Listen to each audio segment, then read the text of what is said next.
नमस्कार बच्चों, हम अपने विचारों और भावों को व्यक्त करने के लिए जिसका सहारा लेते हैं उसे भाषा कहते हैं। भाषा वाक्यों से बनता है, वाक्य शब्दों से और शब्द वर्णों से बनते हैं। तो यहाँ पार्ट 3 में शब्द विचार देखना है, यानी शब्द। तो वर्णों के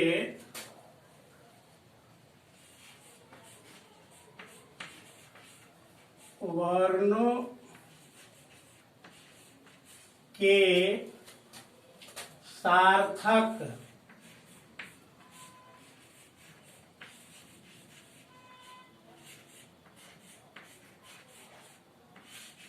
वर्णों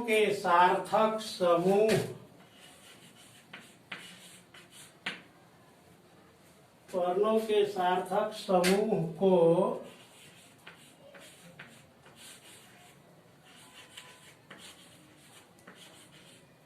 शब्द कहते हैं। जैसे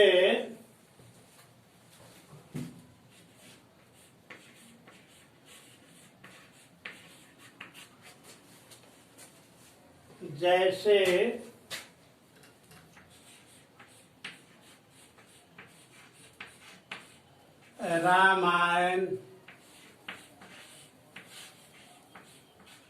गीता,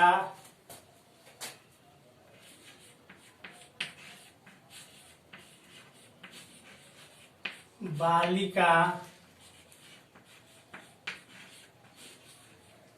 आदि। ये वर्णों के सार्थक समूह को शब्द कहते हैं। जैसे रामायण, गीता, बालिका आदि। अब वर्णों के सार्थक समूह को, अब यदि इसको हम अलग करते हैं, वर्ण शब्दों को तोड़ते हैं, तो सार्थक समूह होता है। जैसे र जोड़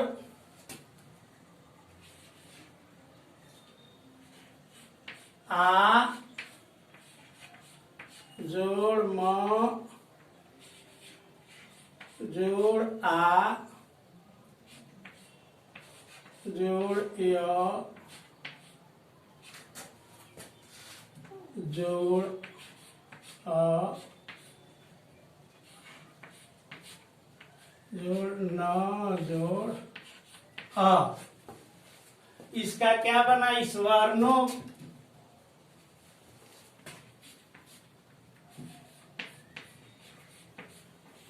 रामायण। इन वर्णों को जोड़ देने पर जो शब्द बना वह हुआ रामायण। इसके बाद है गीता।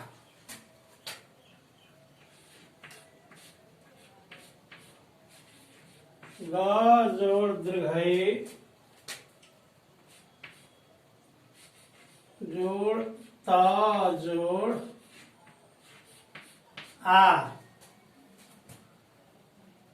इसका हुआ गीता। यानी इस शब्द को तोड़ दिए वर्णों में, और वर्णों को जब जोड़ते हैं तो वह शब्द बनता है। इसीलिए वर्णों के सार्थक समूह को शब्द कहते हैं। अब शब्दों को समझाने के लिए, शब्दों का वर्गीकरण किया गया है। तो शब्दों का वर्गीकरण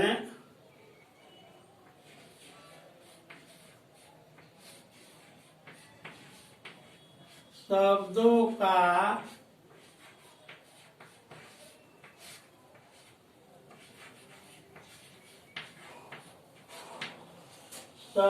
का वर्गीकरण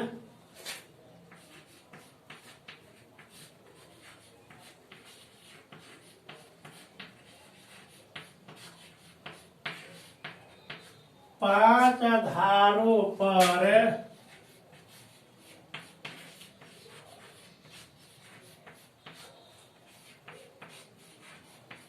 किया गया है। पांच शब्दों का वर्गीकरण पांच आधारों पर किया गया है। इसमें पहला है रचना के आधार पर। रचना के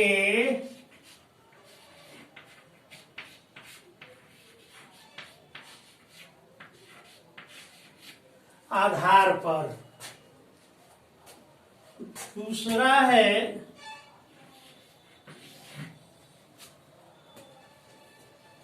उत्पत्ति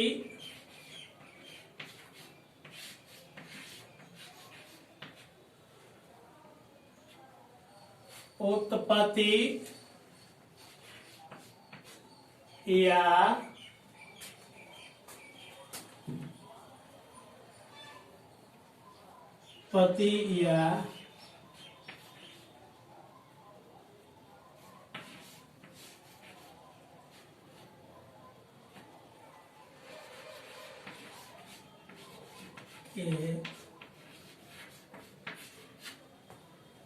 उत्पत्ति या स्रोत के आधार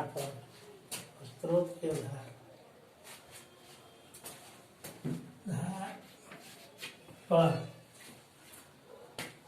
तीसरा है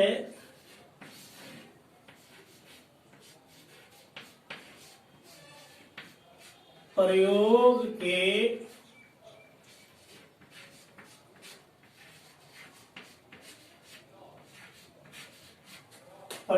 के आधार पर।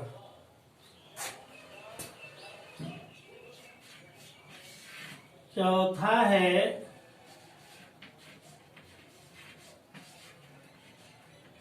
अर्थ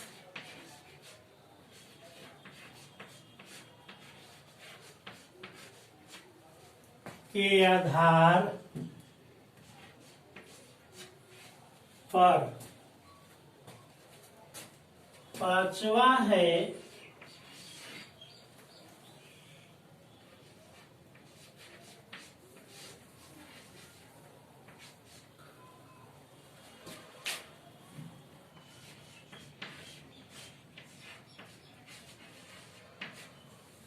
व्याकरणिक प्रकार के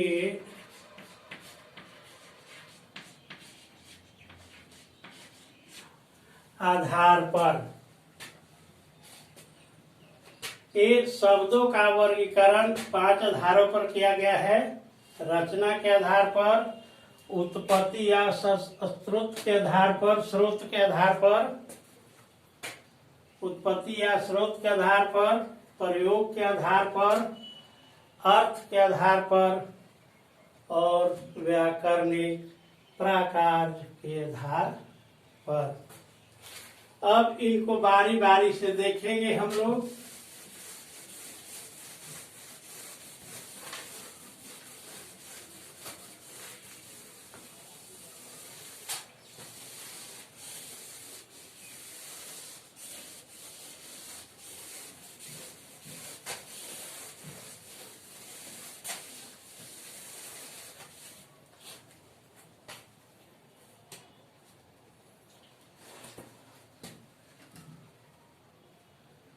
पहला है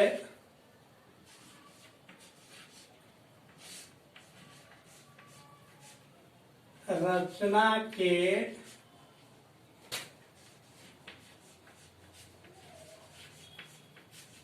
आधार पर। रचना के आधार पर। तो रचना के आधार पर शब्दों को 3 भागों में विभाजित किया गया है।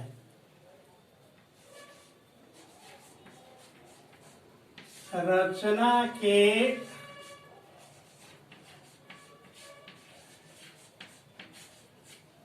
आधार पर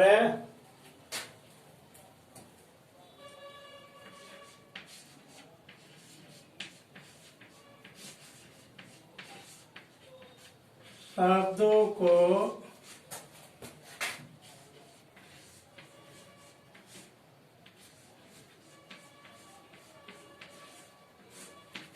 तीन भागों में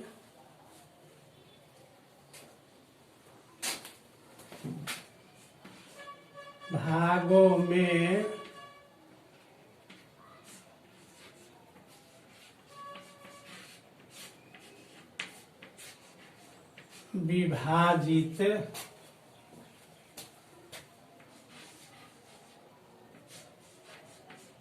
किया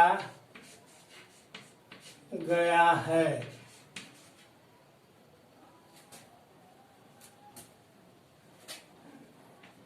तीन भागों में विभाजित किया गया है। इसमें पहला है क है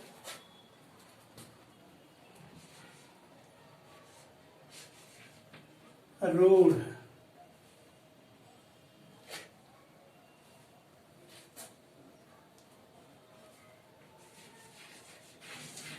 ख है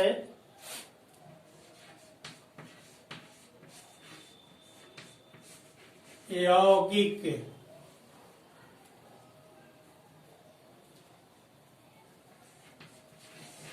ग है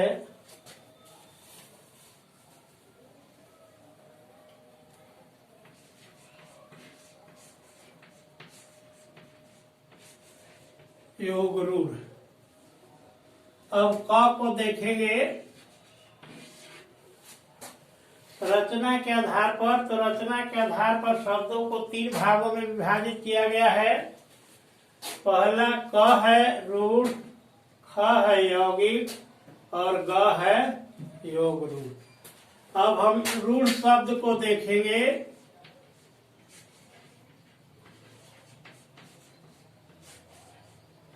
रूढ़ शब्द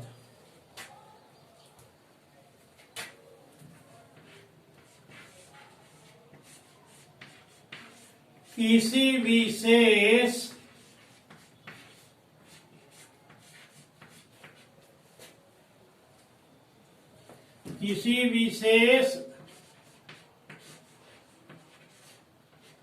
वस्तु के किसी विशेष वस्तु के लिए बने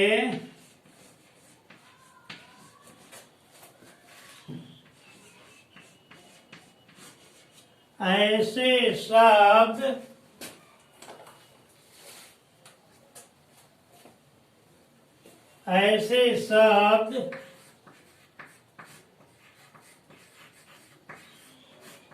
जिनके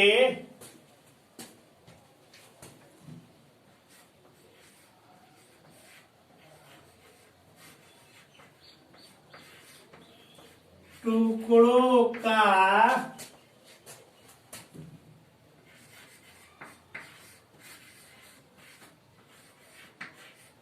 कोई अर्थ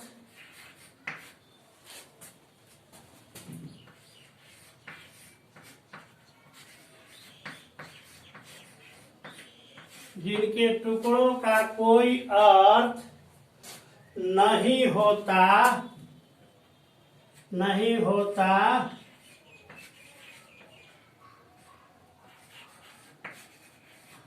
रूढ़ कहे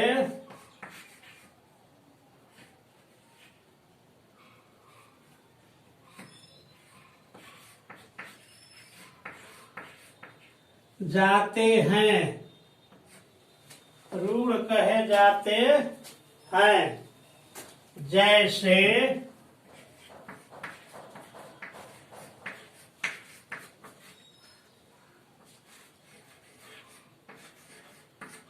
घर,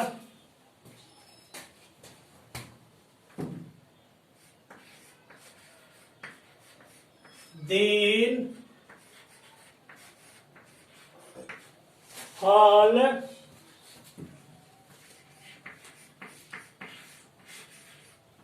आदि।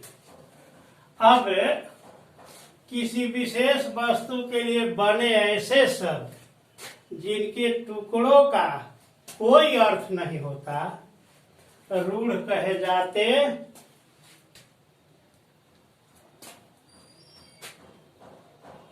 जैसे घर, दिन, फल आदि। अब यदि यहाँ घर को हम अगर तोड़ते हैं, यानी घर घ जोड़ र अलग अलग करते हैं तो घ का कोई अर्थ नहीं निकलता और र का भी कोई अर्थ नहीं निकलता। इसी तरह से दिन है,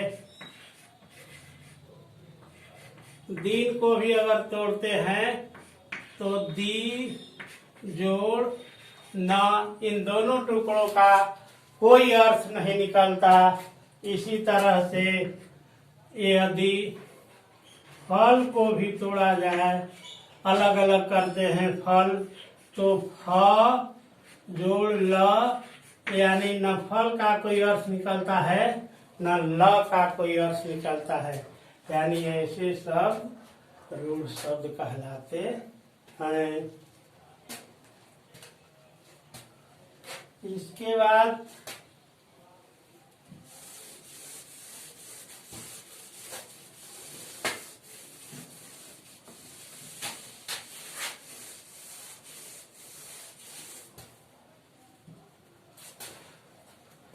यौगिक शब्द।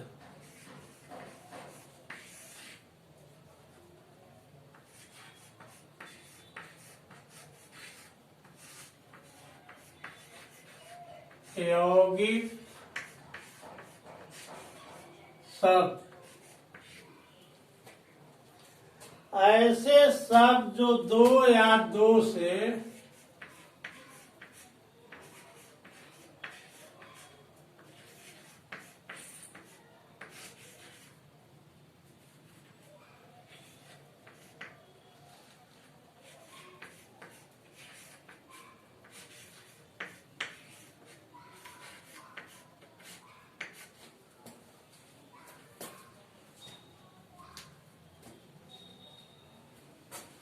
या दो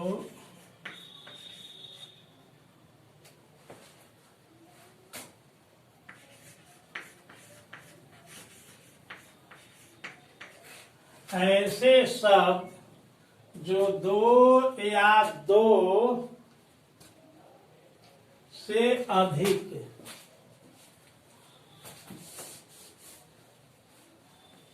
दो या दो से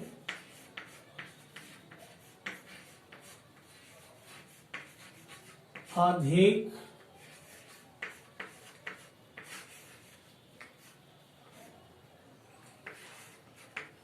दो या दो से अधिक शब्दों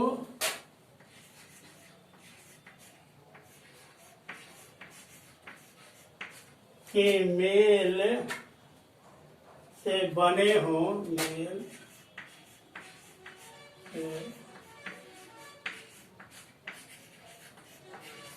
बने हो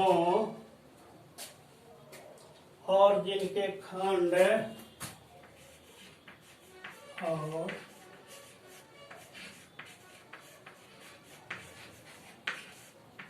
जिनके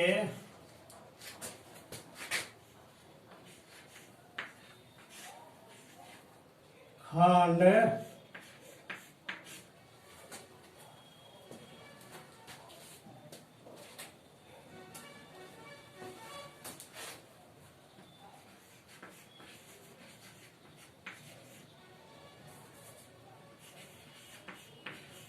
सार्थक हो ऐसे शब्द दो या दो से अधिक शब्दों के मेल से बने हों और जिनके खंड सार्थक हो,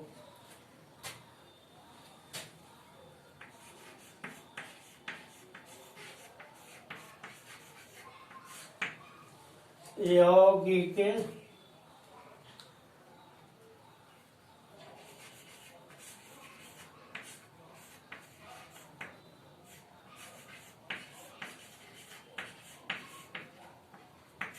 कहलाते हैं।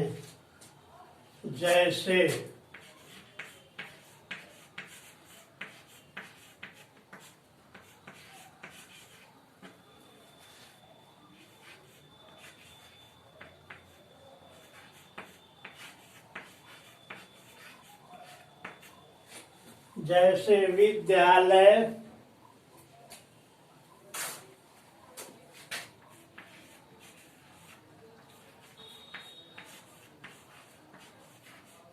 हिमालय, पुस्तकालय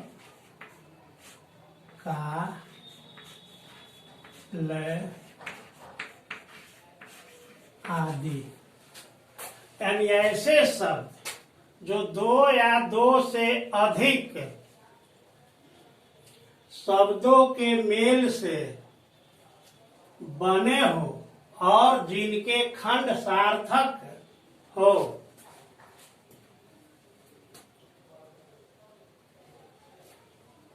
यौगिक कहलाते हैं। जैसे विद्यालय, पुस्तकालय, हिमालय आदि।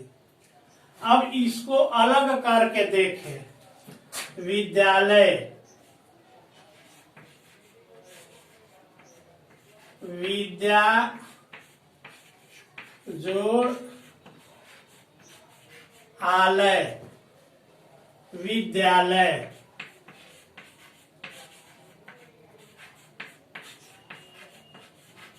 यहाँ विद्या और आलय को अलग किया गया है, जिनके खंड सार्थक हो यौगिक कहलाते हैं। तो यहाँ जो है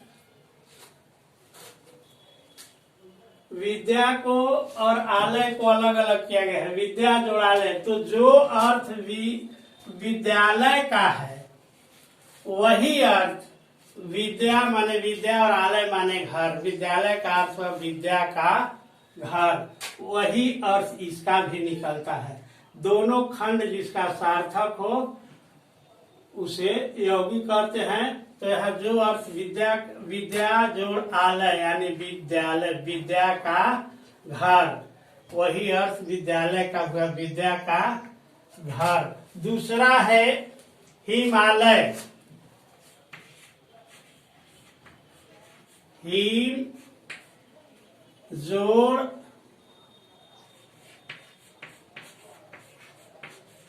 आलय बराबर हिमालय। हिम जोड़ आलय बराबर हिमालय। तो हिम माने बर्फ, आलय माने घर। तो हिम जोड़ आलय माने ही बर्फ का घर, और वही अर्थ हिमालय का भी है, हिम बर्फ का घर, यानी हिम जोड़ आलय। इस प्रकार ये शब्द जो है यौगिक हैं। इस तरह से पुस्तकालय भी है, पुस्तक जोड़ आलय, पुस्तकालय, तो पुस्तक का घर, वही अर्थ इसका भी होता है। यानी ये शब्द जो है यौगिक शब्द हैं। अब आगे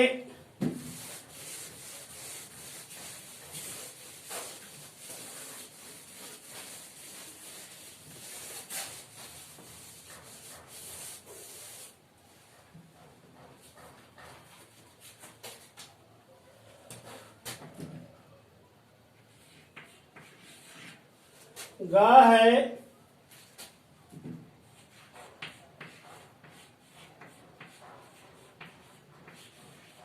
योग रूढ़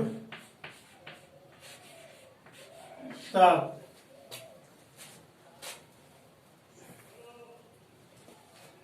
योग रूढ़ शब्द।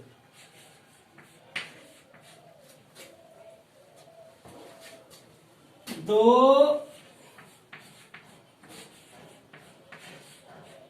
शब्दों के योग से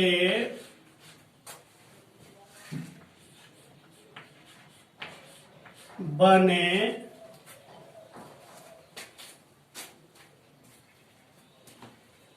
दो शब्दों के योग से बने वे शब्द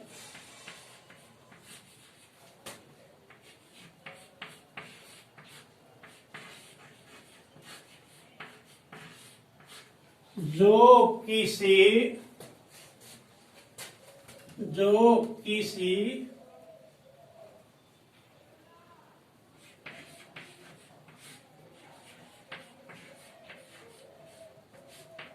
विशेष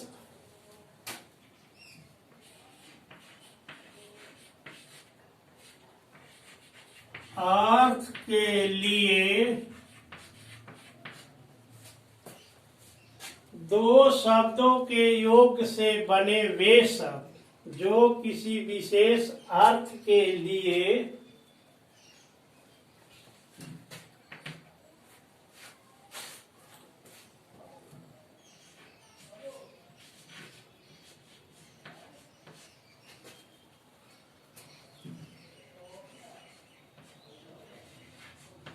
प्रसिद्ध हो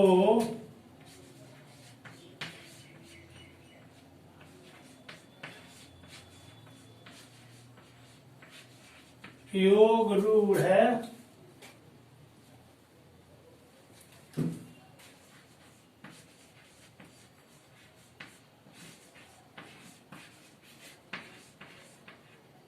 कहलाते हैं। जैसे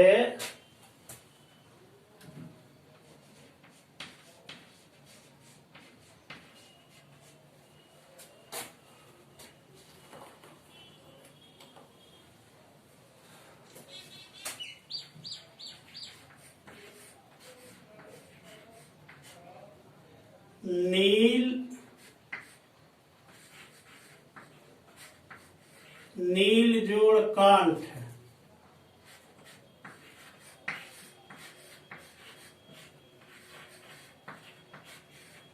नील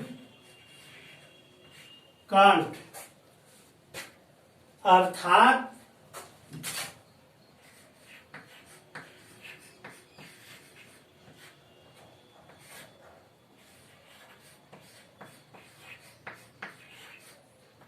भगवान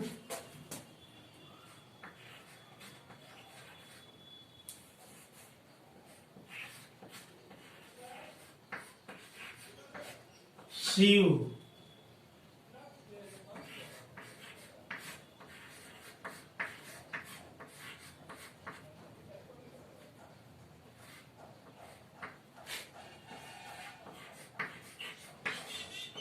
विशेष अर्थ, विशेष अर्थ यहाँ देखना यह है कि नीलकंठ यानी नीला कंठ, नीलकंठ अर्थात भगवान शिव के लिए प्रयोग किया गया है। वैसे नीला कंठ दूसरे का भी होता है, लेकिन नीलकंठ से विशेष अर्थ भगवान शिव के लिए होता है। इसके बाद है पंकज,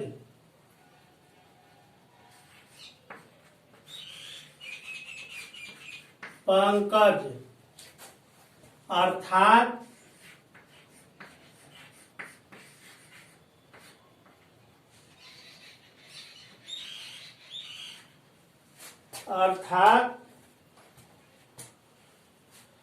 कीचड़ में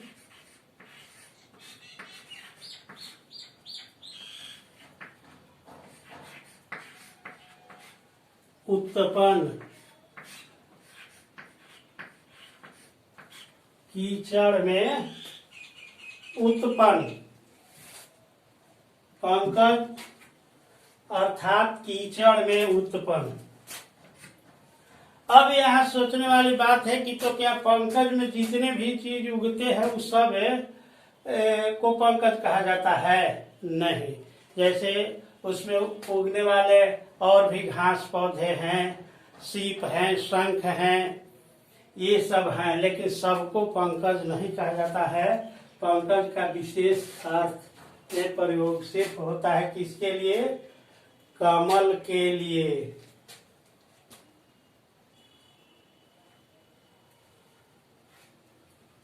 पंकज अर्थात कीचड़ में उत्पन्न, परंतु पंकज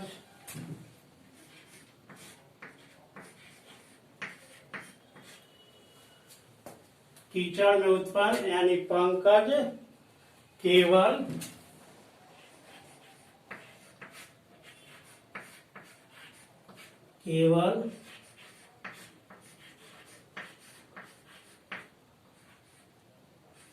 किसके लिए होता है प्रयोग? कमल के अर्थ में आता है। कमल के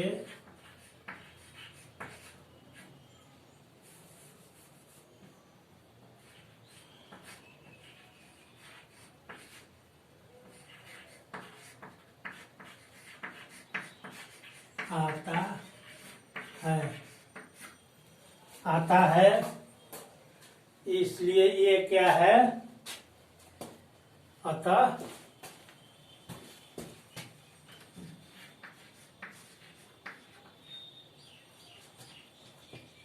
योग रूढ़ है।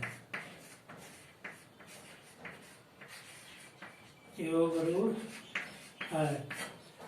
तीसरा दे सकते हैं हम, जैसे चारपाई खाट को बोलते हैं जिस पर आदमी सोता है। चारपाई यानी सोने की चीज। अब चारपाई तो स्टूल का भी हो सकता है, बेंच डेस्क और दूसरे चीज का भी होता है चारपाई। तो सभी चारपाई का विशेष अर्थ होता है सोने वाला खाट। इस तरह से हम नोट में कह सकते हैं कि जो बहुव्रीहि होते हैं वे योग रूढ़ होते हैं। तो फर्स्ट वीडियो में बच्चों आज इतना ही। धन्यवाद।